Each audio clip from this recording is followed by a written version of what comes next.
Pushkin.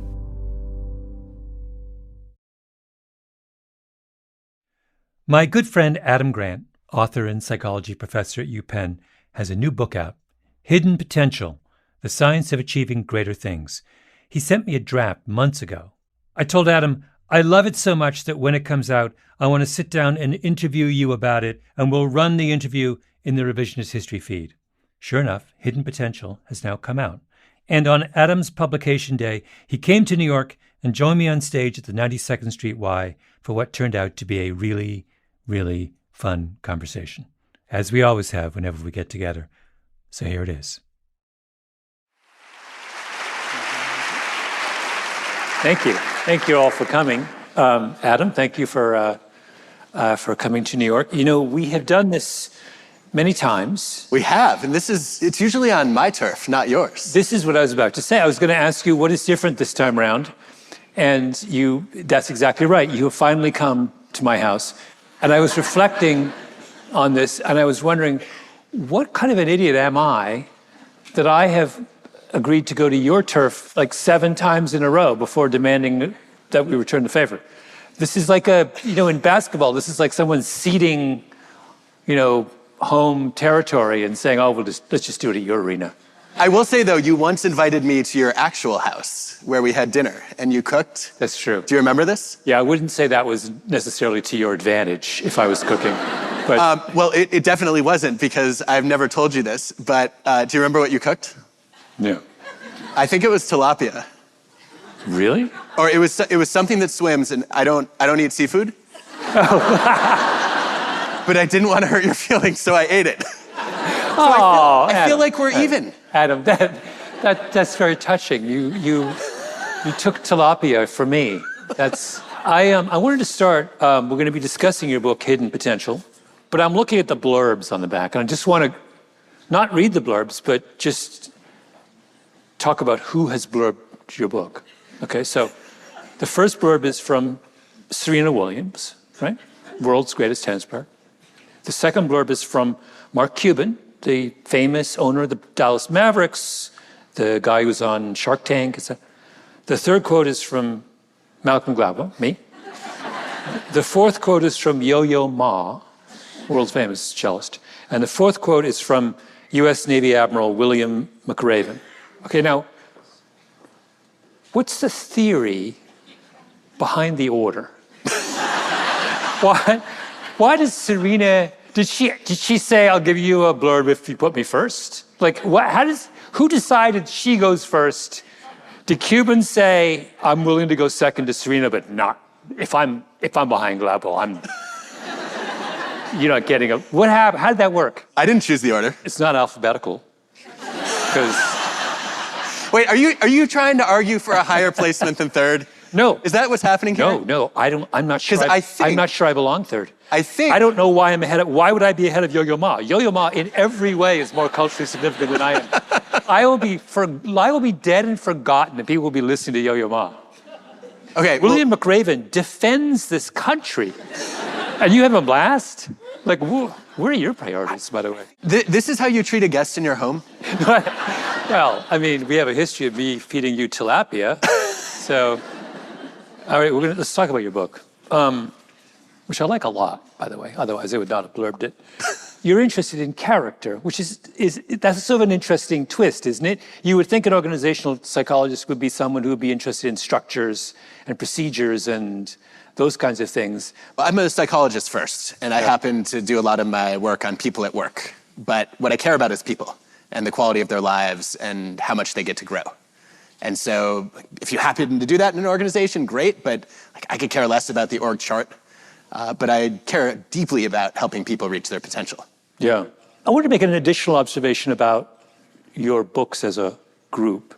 And that is that they're fundamentally about character, as you say, but you're also very interested in sort of interrogating our intuitive ideas about character, right? I'm always reminded, and you will know this, didn't Lee Ross write a famous paper, which was all about how our intuitions about psychology are wrong in the main, and that it seems to me a lot of what you're doing in your books, is this a fair summary of them, is you are continuing on that path of kind of interrogating our intuitive notions about psychology. Some would call that Gladwellian. No, I don't think. I think you're deflecting now, Adam. You literally just deflected. I don't. No. Is anyone else watching this happen? His deflection is accusing me of deflection. It's meta deflection. It's not. No, listen. I'm just a flat out contrarian. There's a difference between someone who gently interrogates what we get wrong as intuitive psychologists and someone like me who just says provocatively and usually erroneously that everything we think is wrong. I'm a bomb thrower. You're not a bomb thrower. Yeah, I guess I think that's a parody or a caricature of your work. But no, I think I start with really wanting to understand what makes people tick. Yeah. And how we can improve the quality of our lives. And then within that, I want to focus on what's surprising and unexpected. Yeah. So yes, I think you're right. Yeah. Which causes me pain to admit. Like with Think Again, for example, the idea of valorizing humility as the kind of cornerstone, as the cornerstone of intellectual growth is really interesting. And not one, I imagine if you gathered a group of people, of students, and asked them, what did they think, what character trait did they think was the key to intellectual growth? Humility would not be in the top 3. No, and that's why I wanted to write about it. Yeah. I mean, I go to work when we used to go to a physical workplace.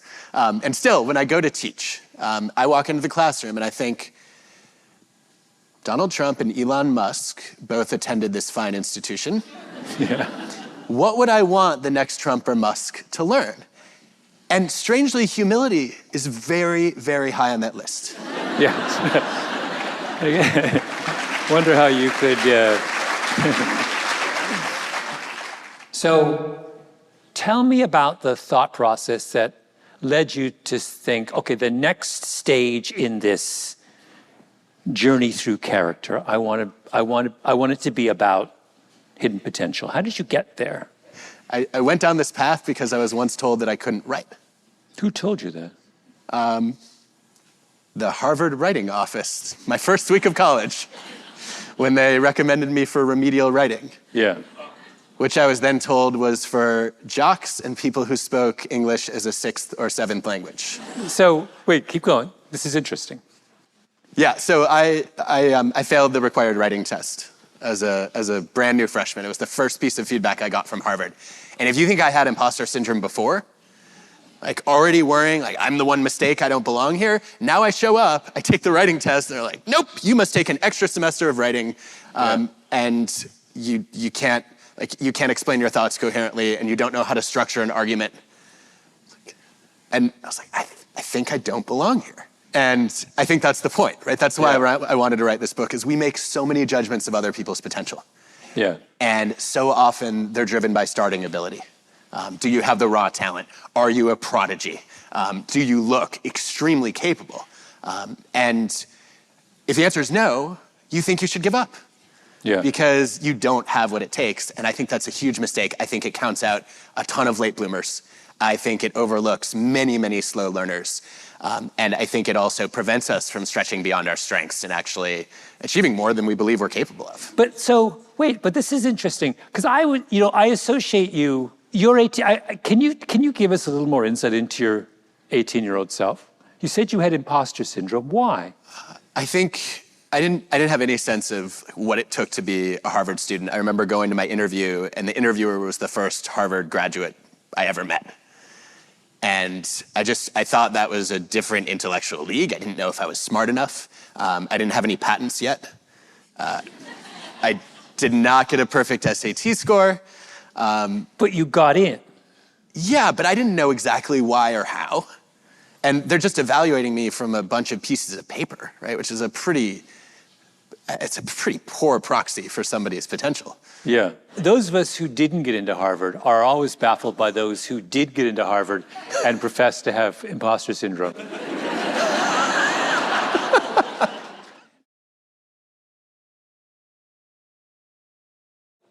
what I'm getting at with all these questions about your college years is to what extent this book strikes me, each one of your books is steadily a little more personal. Some of the best parts of this book are where you illustrate some of your points with personal stories. And I'm wondering whether, in some sense, this book is a more personal project than your previous books. It might be. I think I've gotten more comfortable realizing, I've gotten so much, I guess, reader feedback and also listener feedback from podcasts. Like, we like hearing your personal stories. Like, don't always use the data as a crutch. I'm like, they're not a crutch. That's literally what I do. It's how I think. Like, if you ask me a question about anything, I'll be like, well, what is the best randomized controlled trial on that? Yeah. So this is not me avoiding sharing. It's that I consider systematic evidence to be a better source of knowledge than my idiosyncratic lived experience.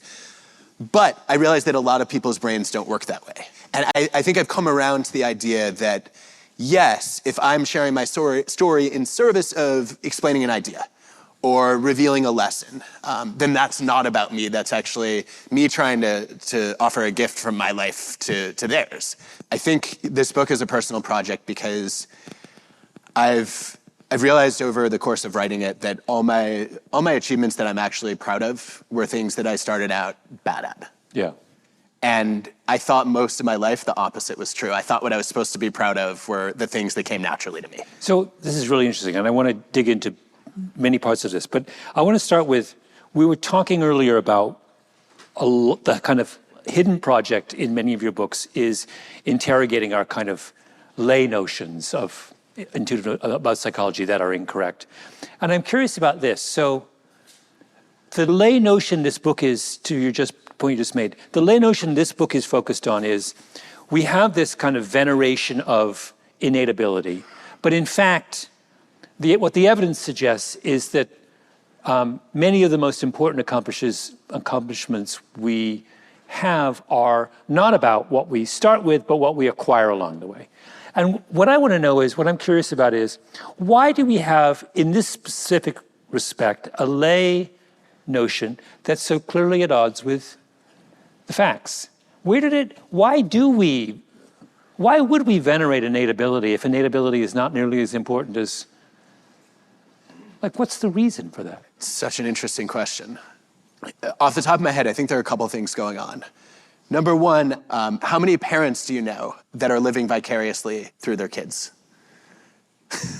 I mean, your kids are 2 in less than a year, so. It's already started.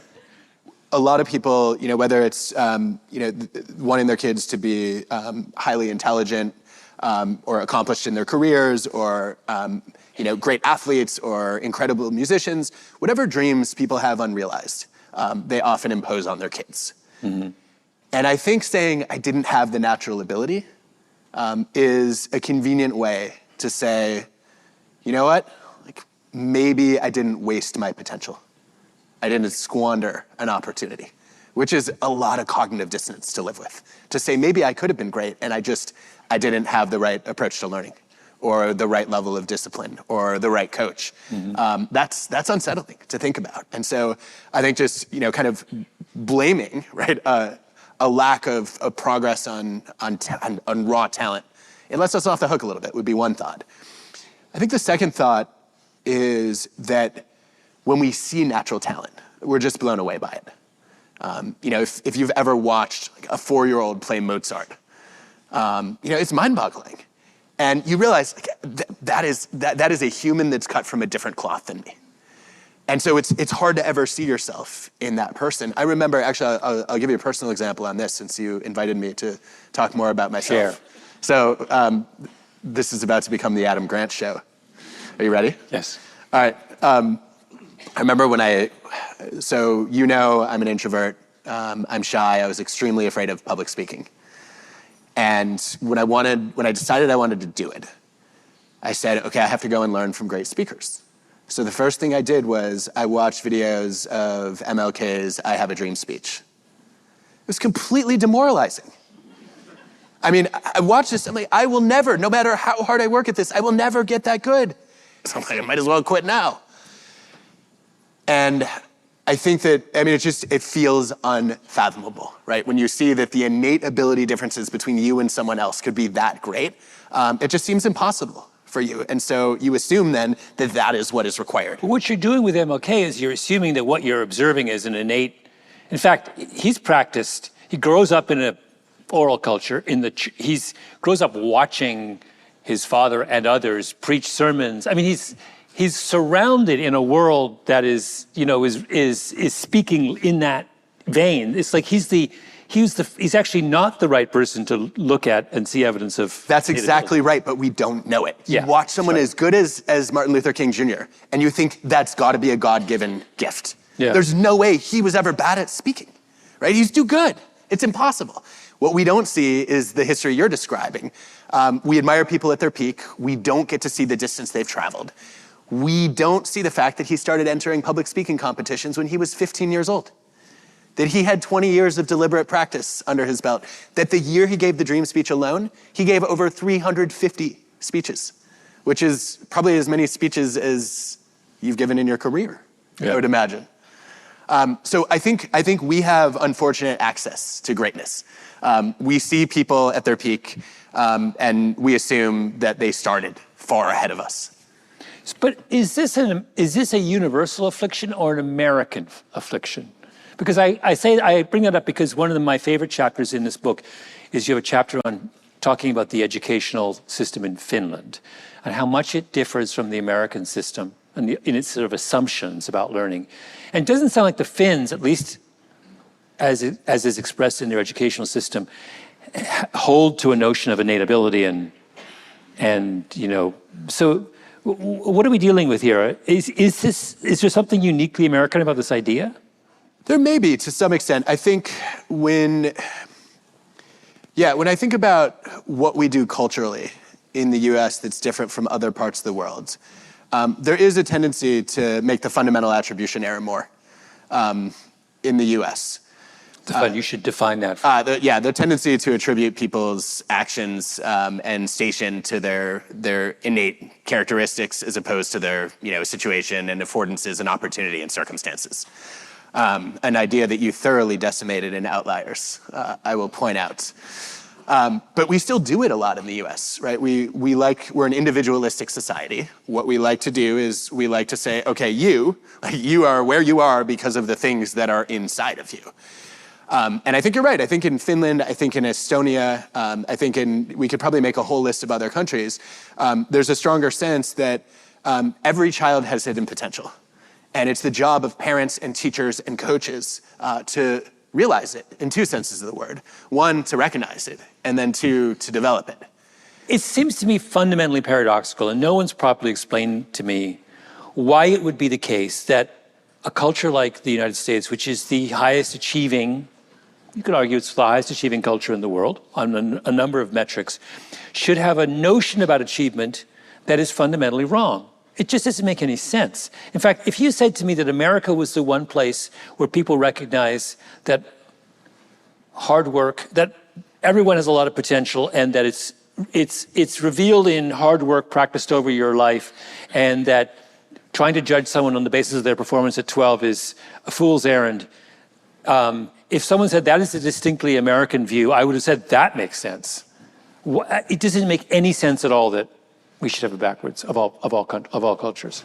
I think part of the problem is our country feels too big to invest in everybody. And so what we often do is we say, okay, well, we're going to create gifted and talented programs. And we're going to build a winner-take-all system so that the kids with the true promise are going to get to rise to the top. And that allows us to believe in the notion of meritocracy. It allows us to feel like we've earned all the success that we've achieved as opposed to partially lucking into it. And so I think there is a function there, right? It allows us to think that America, like when we talk about the American dream and we say that anybody can live the American dream, this is the land of opportunity. We are justifying our system. And I think that serves a soothing function for a lot of people.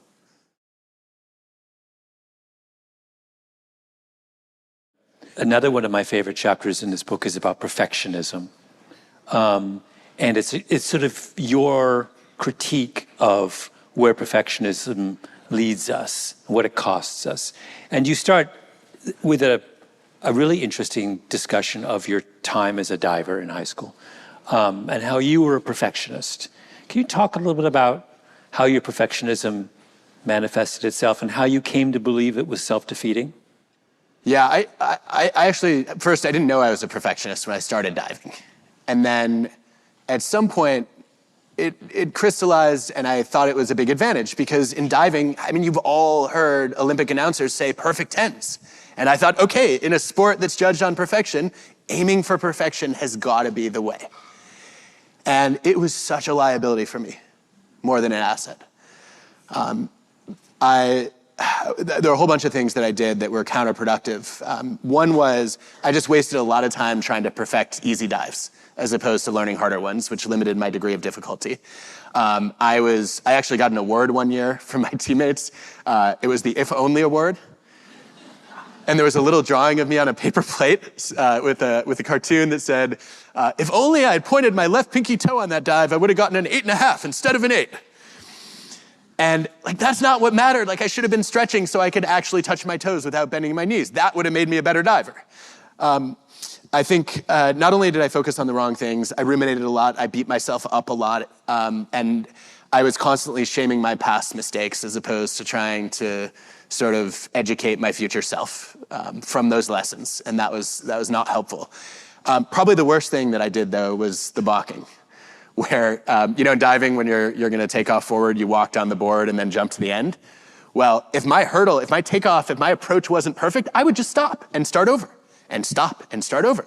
And then there's a 2 balk rule, and then I have to get off the board, and then I'm not doing dives all practice because, like, what's the point of, yeah. If you balk, in other words, if you stop and start again more than twice, you have to dismount from the... Well, that was the rule that my coach, Eric Best, had to institute because otherwise I would just balk all practice. What's going on inside your head? Are you enjoying being a diver? Yeah, I loved it, but I was really frustrated, feeling like I couldn't get it right. I was really bad. And then when did you start reflecting on the experience and kind of...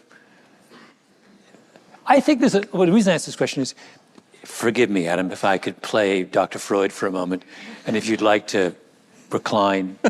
I feel there's a lot more of, your books are a lot more of a personal project than you let on. And this one in particular, I was reading this one, and you have these little moments where you start talking about diving, and I think, if I was a psychoanalyst, I would say, Adam, this book is really about you trying to make sense of the mistakes that little Adam made and the experiences that little Adam had. Is that not fair? I mean, I wouldn't frame that in Freudian terms because I think he set psychology back a century. Oh, of course you would say that. But it's like... I mean, his approach was so unscientific. And if you disagree with him, well, you're in denial. Like, how is that helpful to anyone? Exhibit A. Who's in denial here? I will say there are some good meta-analyses of randomized controlled trials of psychodynamic therapy that show that it can have efficacy for some people in some situations, but I'm still extremely skeptical. Anyway, Adam, I will not be paging Dr. Freud. Where you are? You're in a place called Manhattan, and you're dissing psychoanalysis. What? I don't know, Malcolm. Active self. You want people to buy your book afterwards, and this is what you're telling them? First of all, I think most people here have already bought the book. And I also think there's a point at which you stop blaming your behavior on the sins of your parents. Adam. And start taking responsibility for your adult choices. I brought this up because I was wondering whether you were doing a version of the same thing, which was at the age of, how old are you now? Now, 42. At the age of 42, still working out the problems you had as a swimmer as a diver in high school. Oh, don't ever call a diver a swimmer. Yeah, no. That's like me calling you a jogger as a runner. Let's start. I think there's a difference between trying to work out the problems of little Adam, which is how Malcolm Freud would approach this discussion, and trying to figure out if there are lessons from my biggest struggles and also my greatest moments of growth that could become teachable moments for me and others. Yeah. I'm trying to reflect on, the fact that I really was my own worst enemy for a good part of my diving career. But then I ended up ascending to a much greater height than I ever thought possible. Yeah. I should not have gotten where I got as a diver. I shouldn't have been what was I doing in the Junior Olympic Nationals as somebody who literally was called Frankenstein because I didn't bend my knees when I walked? Like, something about this does not add up. And so I think that juxtaposing those kinds of moments with what does the social science tell us is really powerful. But if you had, I guess what I'm trying to say is the work that you've done, the extraordinary work that you've done as an adult, is in some way, we're all beneficiaries of some of these struggles you had as a, right? If you had been this kind of non-nerdy golden boy who was a kind of diving prodigy and to whom things came easily, we don't get this book. Definitely not. Yeah. To go back to our earlier point, this is another kind of crucial flaw in the kind of obsession with innate ability and the way in which we celebrate. We happen to celebrate those who achieve things early and without apparent effort. And that is that we're not thinking about the downstream consequences, right? We're not thinking that a lot of what looks like struggle at an early age is simply kind of raw material and preparation for some kind of future better thing, right? Struggling as a diver as a freshman is, in the grand scheme of things, a pretty small thing. But it's a little kernel that becomes something really interesting when you're 40 and you're interested in writing about hidden potential, right? It starts to matter then. I think you're onto something important here. And I think I read a book once that called it Desirable Difficulty by you. Yes. I think that, yeah, this is actually something that Maurice Ashley stressed to me that I hadn't appreciated. So Maurice from the book is a chess grandmaster and I think an extraordinary coach who recognizes and brings out the hidden potential in kids that nobody else thought had a chance. And one of the things Maurice said is he has watched in chess over and over again, the biggest prodigies young are the ones who have the biggest struggles when they're older because it came too easily to them at first. And they're used to kind of having this natural success. And all of a sudden they lose the game and they can't take it. And they haven't, I think the fundamental problem there, if you look at the research, is they have not built the character skills that are necessary to face obstacles. They don't know how to embrace discomfort. They don't know how to accept the right imperfections and say, these mistakes are actually part of my growth. And so I think that sometimes early success does a major disservice to our future selves. I reminded, a couple weeks ago, I was sitting in a coffee shop in Orlando, Florida, long story. And I emailed... You emailed me about this. I emailed Adam. There's two surgeons sitting next to me. Of course I was eavesdropping. And one of them had a daughter who was at Cornell Medical School. And he was boasting about how she loved Cornell. Cornell's amazing. She got into Cornell, isn't that fantastic? Blah, blah, blah. And I emailed Adam and I was like, how does this guy get it completely backwards? Why doesn't he boast about his daughter that my daughter's having an amazing time in medical school? Isn't it amazing that she's the kind of person who can go into an institution and find what's meaningful to her and flourish? And, he was focused on Cornell and he wasn't interested in the character traits his own daughter had that allowed her to flourish and be happy and find meaningful. And I was just like, there's something about parents, what you're describing is, why are parents so bad at kind of decoding the psychology of their own children? It just strikes me as like, well, why are we making these mistakes? Then why on earth are we so in love with prodigies? Like, I'm just baffled by this. I mean, when psychologists study this, they talk about parental over-involvement and over-identification. And the notion that as a parent, like we were touching on this earlier, you start to define your own success by your children's accomplishments. And I just want to sit parents down. I see this all the time with our students at Penn. I want to sit these parents down and say, like, what your children achieve is not a reflection of your greatness as a parent. Like, you should be much more concerned with who your kids become and how they treat other people. Being a great parent is not about how much prestige your kids attain in their school choices or in their jobs. It's not about career success, it's about character. Yeah. And I think you might have found someone who had not yet internalized that message. You say on this subject of perfectionism, I want you to talk a little bit more about what, in general, what precisely is damaging about having a perfectionistic attitude, and what do you feel we should have instead?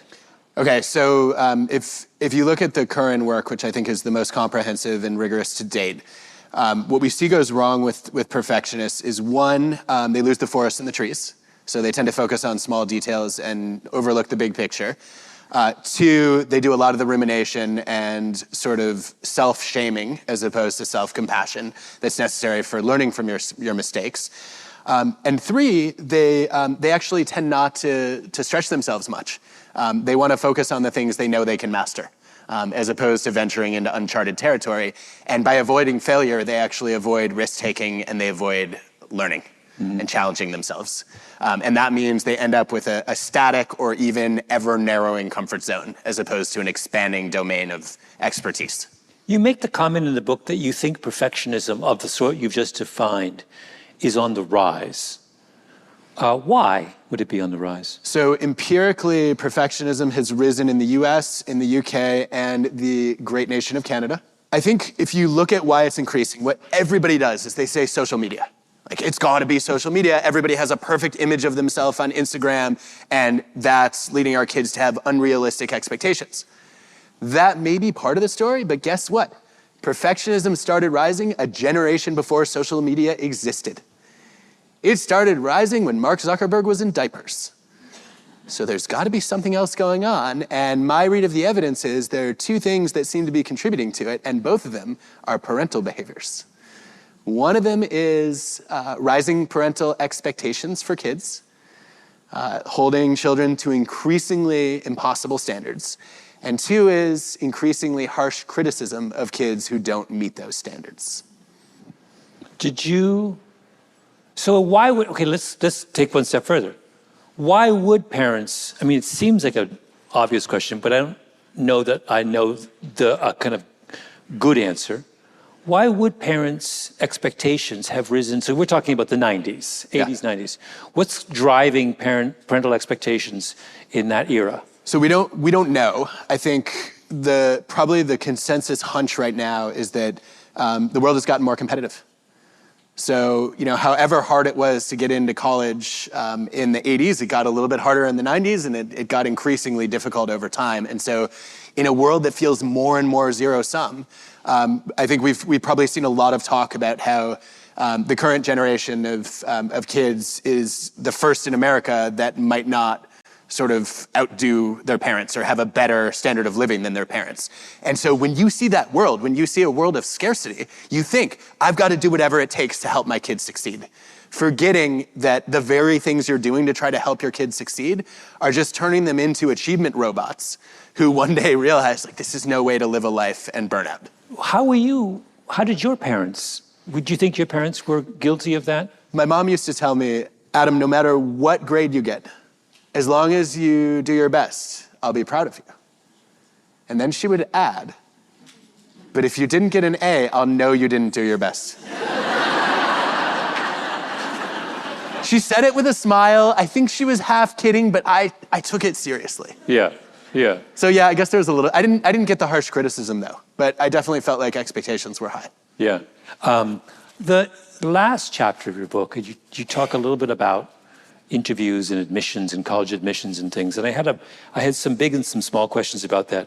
You have a very interesting part where you talk about what the evidence, social science evidence, tells us about the success and or failure of affirmative action programs.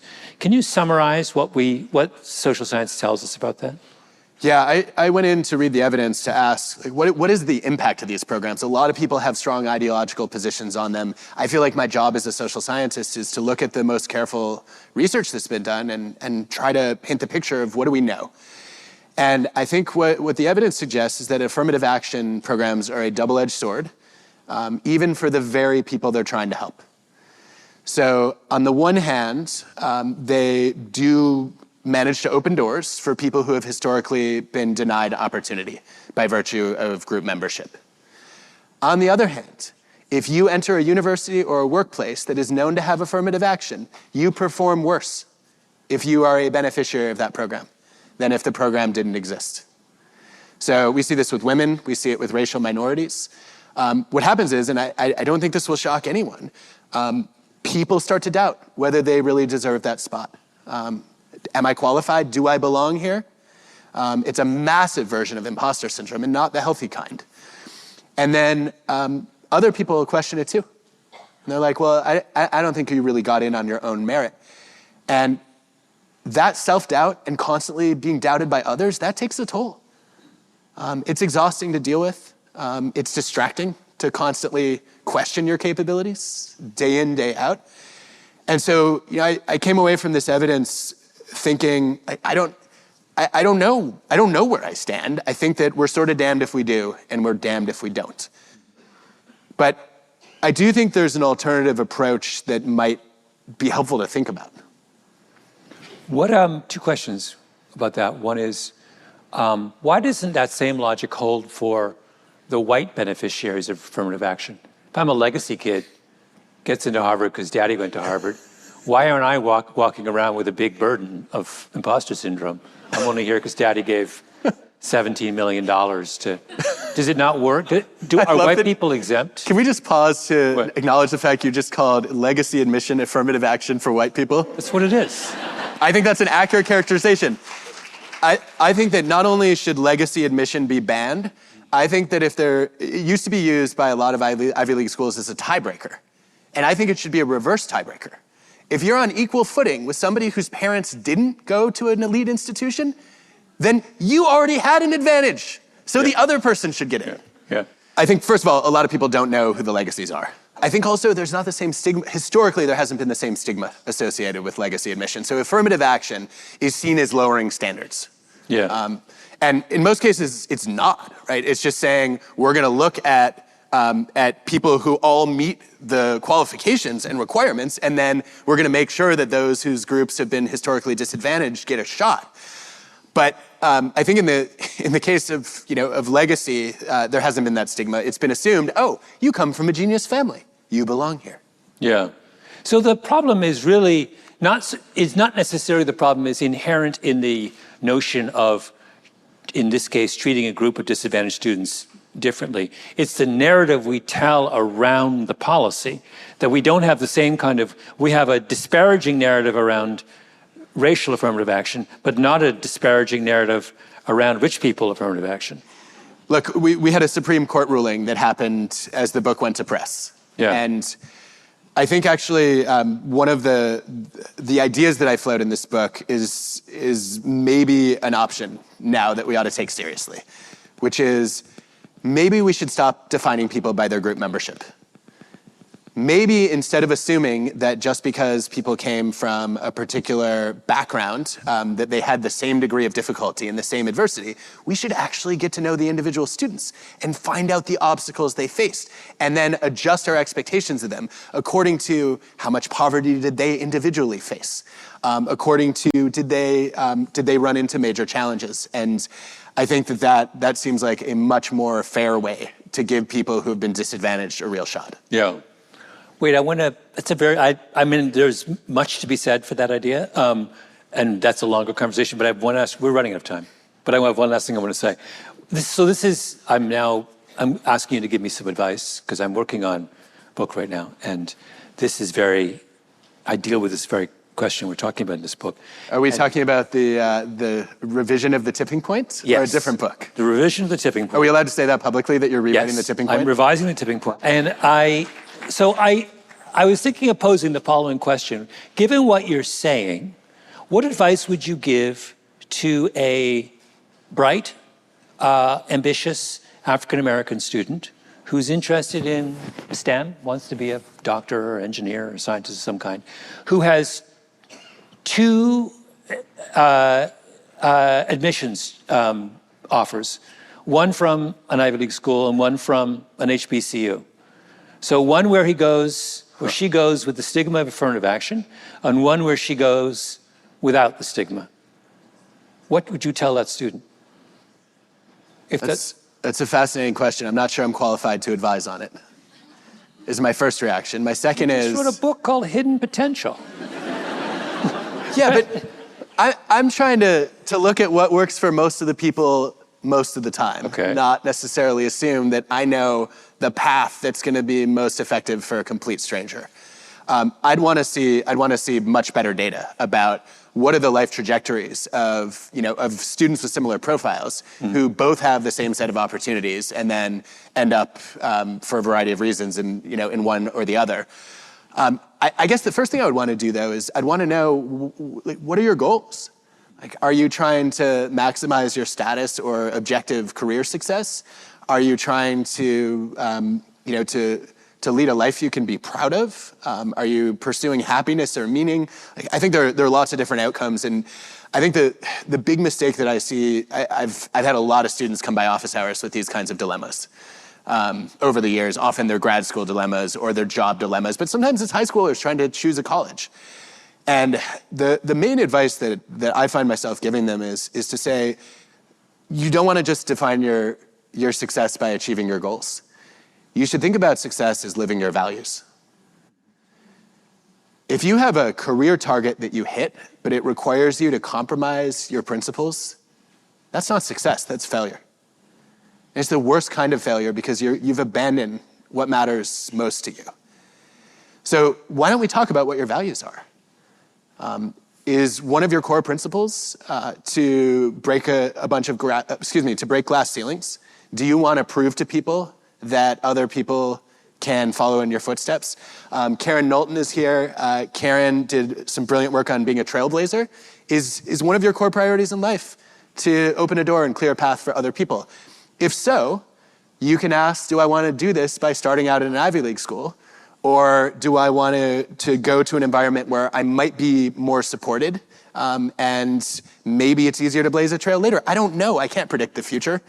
That's the kind of conversation I'd want to have, and it wouldn't end with advice. It would end with me asking, what have you learned through this conversation about your values, and which path do you think is going to help you avoid straying from them? Mm-hmm. Adam, it's a beautiful answer to the question. You started by saying you didn't think you could answer the question, then you gave me a beautiful answer to the question. But that's because I didn't answer the question. No. But it goes to, and this is actually I think a lovely moment to kind of sum up. When I read this book, the first and overwhelming thought I had was, we really are asking the wrong questions about something like potential. We're just like, our premises are all wrong, right? That's what you're getting at here. Right? In one chapter after another, you're just saying, wait a minute, we're starting with this perspective, and it's just like, why? What do we, it's that kind of need to go back to fundamentals and re-ask some really basic questions is what is really wonderful about this book. And please go and buy Adam's book. Thank you all.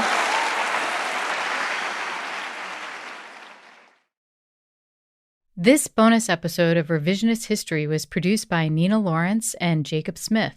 It was mastered by Ben Shano. Special thanks to Daniela Bellarezo, Paul Durbin, and Constanza Gallardo.